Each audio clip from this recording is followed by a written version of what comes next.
Well, hello there everyone, Simon here with episode number 8 of Andor. So we're halfway through now this third arc. Again, the first episode was very much a setup for what's to come, I believe to be the Ghorman Massacre. And again, looking at the structure of these release schedules, the 3 episodes per arc, I think that with the way that that first episode was kind of put together, it wouldn't have done very well as a solo episode. So you can see how they've edited them and structured the episodes to flow into one another and serve as these kind of 3 episode, mini arcs. They definitely feel like, TV movies in a way. And so you can see how they've adapted the episodes to that release schedule rather than just kind of like deciding to release them all in one go. Again, I think if you were to release episode 7 on its own, most people would probably be like, well, it was okay, but we're a little disappointed that's all we got this week. So you can see that there is a bit of purpose there in releasing 3 episodes all at once. And again, I'm happy that we get another episode to watch straight away. So yeah, it's setting it up clear as day for there to be a confrontation on Gorman. The fleet is moving in. They are going to wreck the planet. And again, I'm surprised at how fast everything is moving. They've said within 48 hours. Whether that means that's when they're going to begin the evacuation, that's when the mining is going to begin, or when the mining is going to be complete and the planet is going to be inhabitable. Gorman does not have long left. And, as I say, that's what kicks everything off in terms of the rebellion. It really steps up a notch once that happens. We can already see the rebellion is more organised than before. They actually have a presence on Yavin. There's some kind of a command structure there now. And, again, there's some kind of organisation that's going on, whereas before we didn't really get much. We've not seen Luthen yet. I really hope that we start to... we at least get to see Luthen in one of these 2 episodes. Because, again, some people have speculated that, he might die in this arc. I still think it's going to be Bix. I don't know how, because obviously she's not necessarily going to end up on Gorman as things stand. Who knows? She might decide to go out there. If not, it could be Will. We'll see. Anyway, we're going to jump into this second episode of this third arc. So let's jump in. Again, it gives me vibes of Italy here. And the actual location of Gorman, where we've seen the overarching shot of the city, that is actually from Italy. It's just the city has been superimposed on top of it. But even the city design is giving me Italy vibes.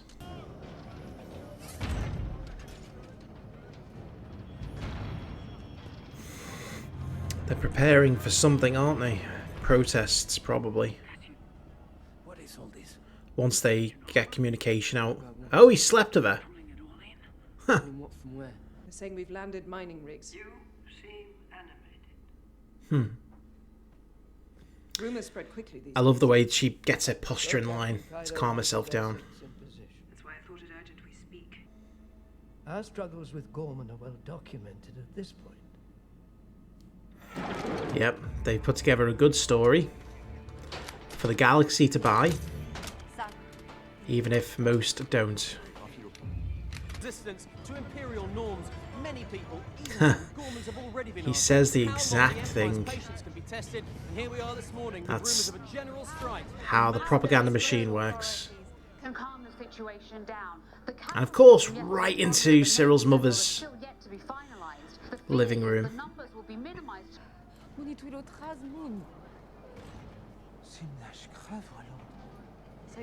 He's starting to buy into it now.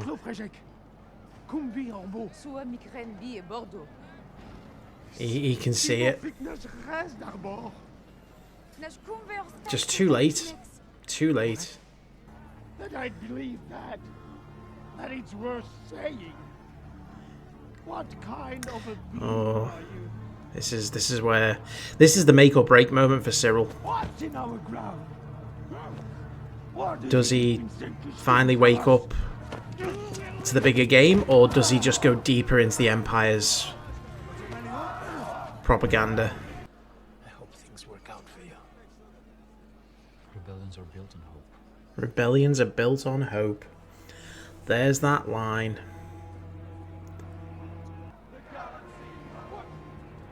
We are the goal, the galaxy is watching. Oh, unfortunately they're not.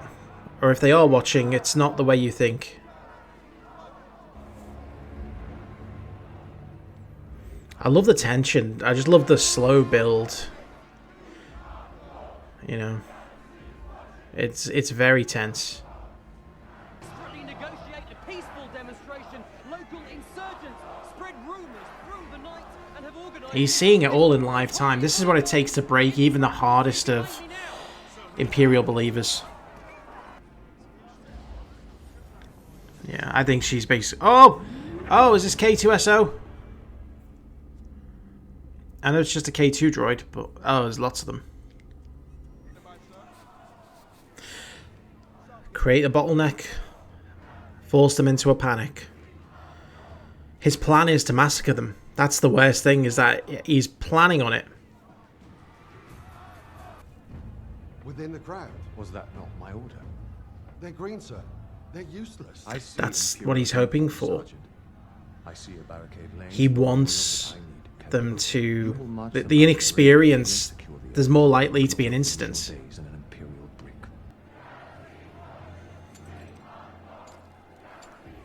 Oh, what are they doing? Again, they're the cannon fodder. It's like I said in the last episode, those kids are being brought in just to be cannon fodder. How long have you known about all this? Years. Oh, he's This laser. he's cracked. Please! You're gonna tell me what this has really been about? You couldn't even wait. Oh shit. You told me it's a rumor. Okay, yeah, two psychopaths made for each other. We're going home, Cyril. We're going home as heroes. This began long before we got here. See, this is it. They all think of themselves as the hero of the story. No matter what. Now, the silly thing is that he's not going to be allowed to leave. He knows too much. The ISB are not going to let him live.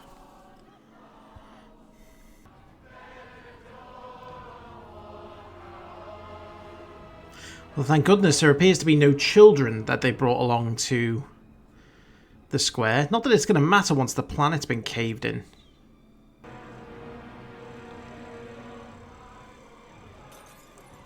Or is he going to shoot one of the soldiers? He's going to shoot one of the soldiers. Yeah. Jesus.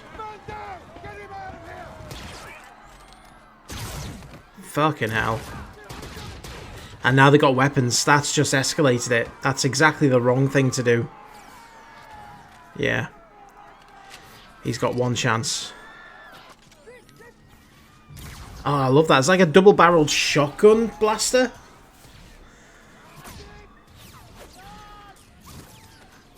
Yeah, screw the complaints about them looking too much like real-life weapons. Jesus, this guy's a good shot.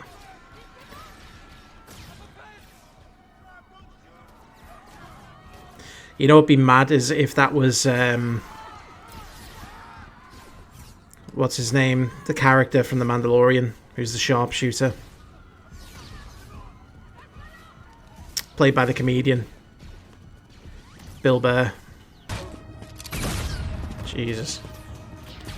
I mean, to be fair, there's more resistance than I imagined. Like, the Empire is not having it easy. Shit, there she goes, she's dead.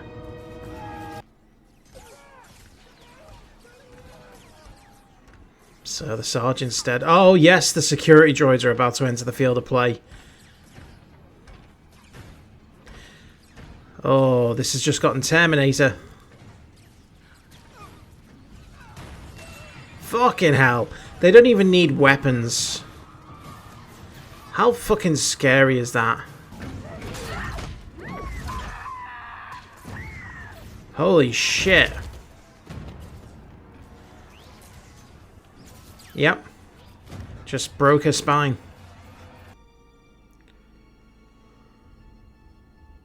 I mean, he's got to die, hasn't he? At this point, if he stood still, it's a matter of time. Okay, Cyril, you need to move, man. You need to wake up. Oh, he's just seen Andor. And can you imagine just his mindset right now? Oh, he's going to save her. Jesus Christ.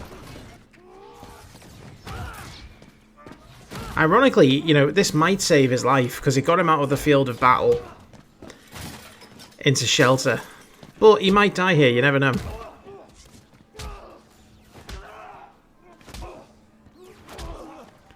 Yeah, we knew it wasn't going to work out well for Cyril. Oh, bomb. Jesus. Oh, shit. Yeah. Oh, it's him.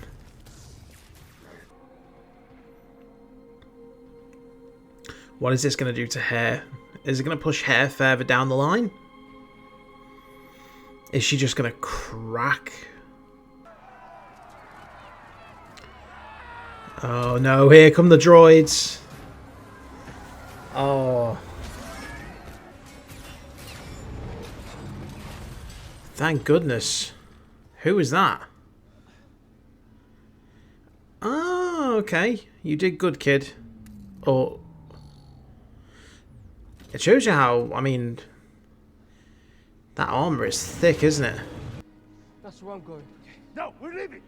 I told you I can't. You go. Well, you've been here a day. You can't have fallen in love. Well, please. Please mark this message and pass it forward. That's the message. That's what the Force woman was talking about in the first episode of this arc. Are being asked about how an insurrection of this scale could be mounted without the aid and support of outside... God, and his mum thinks that he died a hero. As the Imperial martyrs of Gorman are mourned, we're sure to learn a great deal more about... And this is how they get people to hate the rebellion. This is how they got our own safety. Imperial fanatics. My word, what an episode of television right there. That had absolutely everything you could have imagined. And that ending there was so somber and so depressing. I mean, I wasn't expecting... I thought the massacre was going to be the last episode. But boy, did that not go how I imagined in terms of just the pure chaos. And it shows you just how, again, how devious, intelligent, and how far the Empire is prepared to go to get what it wants.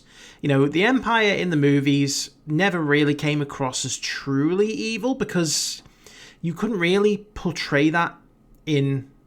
you know, a short space of time. And yeah, obviously, they blow up planets. You know, they enslave people. But it's the little acts of evil that sometimes can just completely and totally convince you of how wrong something is. And, you know, there is a series of premeditated evil acts that go into the Ghorman Massacre here. You know, sending in their own young cadets as cannon fodder, only to shoot them to stage the riot.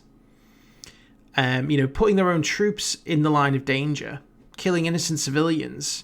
You know, it was all premeditated, blocking them into the square, agitating them. And again, we knew that none of them were going to have a happy ending. None of those characters from Gorman were going to likely make it out alive. Will surprised me, because again, he'd only known that girl like a day or so. At least I think, unless he's been there before.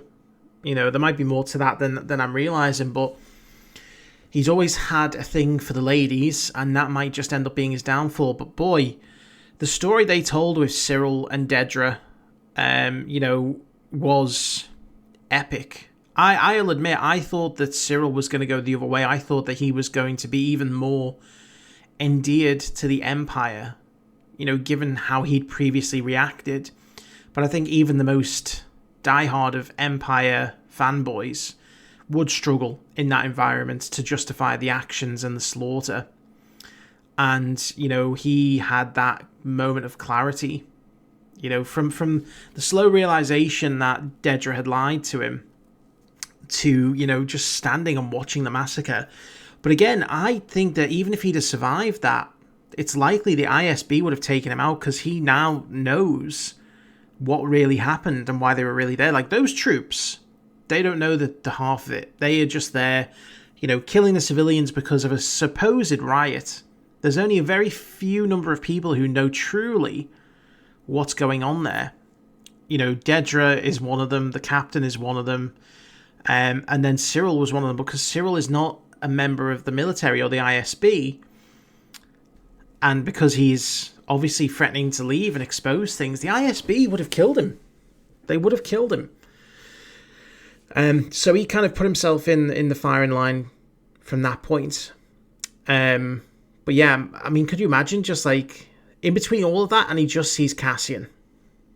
Like, could you imagine what's running through his head at that point? And again, tragic character, really well told from, again, the opposite perspective of the Empire. You know, it shows you how, even on both sides, the Empire affects people's lives. You know, it's not just the good people, it's the bad people too, who get tricked into these things.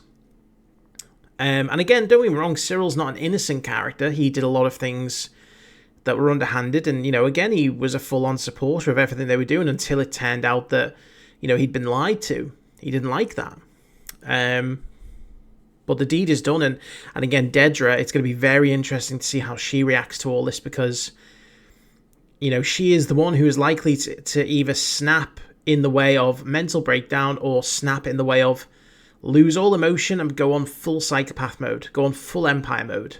You know, just dedicate herself to the cause now, because she's got nothing left other than the cause, other than the career. She's lost Cyril. And again, I've really felt for Cyril's mum at the end there, even though she is a horrendous woman. You know, you can see just how badly it affected her. She'd lost her son, believing as well that the rebellion was at fault. And again, that's the beauty of how the Empire framed this. And again, they did such a good job of just planting all those little seeds, you know, from the reporters saying the exact same thing that Partagast had said about, you know, imperial norms and things like that. It's just all those little droplets that come together to reveal the whole picture. And they did such a good job with that. You know, the tension that was building through the episode. And then, you know, the horror, you know, just when those K2 droids are revealed and they're just chucking people around, you know, just killing them with their bare hands. It was a horrifying scene, you know, and it truly was a massacre.